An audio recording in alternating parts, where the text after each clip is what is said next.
Cultures and traditions. The Talaandig are one of the indigenous groups in the province of Bukidnon, Mindanao, Philippines who has continued to preserve and promote its indigenous customs, beliefs, and practices despite the strong influx of modernization and change.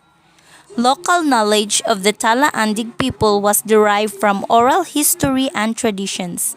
These traditions include religious rituals, dances, songs, music, and epic traditions. The way of living of Talaandig tribes are farming, where farming is their way of life. They engage in cultivating their lands for cash crops, rice, corn, and coffee.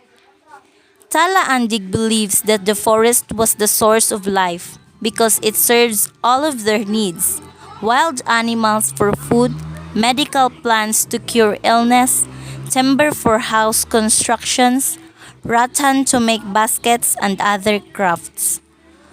Dugso, a sacred ritual and dance where stamping of feet awaken and invite the caretaker spirits of the environment.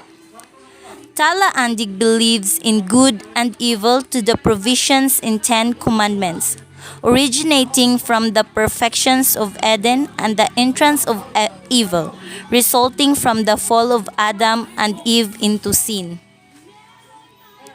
They played various instruments, including the kubing, which sounds like a hornbill, tambulalatuk, which sounds like a woodpecker, pulala, a float, and kukak, which sounds like a frog. Talaandig are not a historical retrospective but are lived and experienced by the tribe's members. The school teaches dance, crafts, history, and etc. Talaandig derives from talaan, mark, and andig, worth emulating. It is the term by which the Western Bukidnon still refer to themselves.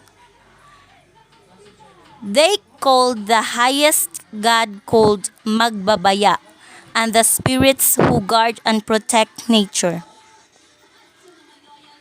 Do you know that Talaandig population is roughly estimated to be at about 100,000 people or more? Before anyone is allowed to enter the community, the tribal elders held a welcome ritual asking their spirits gods to recognize their guests' intention. It involved chewing betel leaves and a lot of 25 centavo coins. Nearby, the children observed the ritual quietly. After the ritual, everyone gathered in a clearing in the middle of the community, where guests treated to the tribe's traditional dances. Talaandig culture is being passed on to the future generations by the School for Living Traditions founded by the Talaandig Cultural Center. Talaandig Cultural Center, it is a space where children can play their own musical instruments. From Inay, a Talaandig cultural master. Talaandig Cultural Site. In this haven for children, anyone is free to explore and experiment with sound and space. It is here where children build their foundations on the Talaandig story and self-identity. The women, beautiful in their traditions, customs, perform the binanu for guests. This dance mimics the movement of a bird called banu.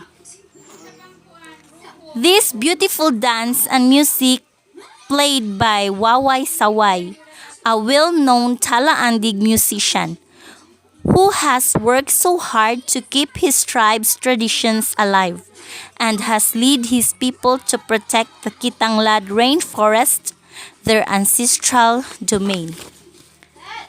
My tribe is the grandfather of nations, but I am an unmixed man. The blood of chiefs in my veins where it must stay forever.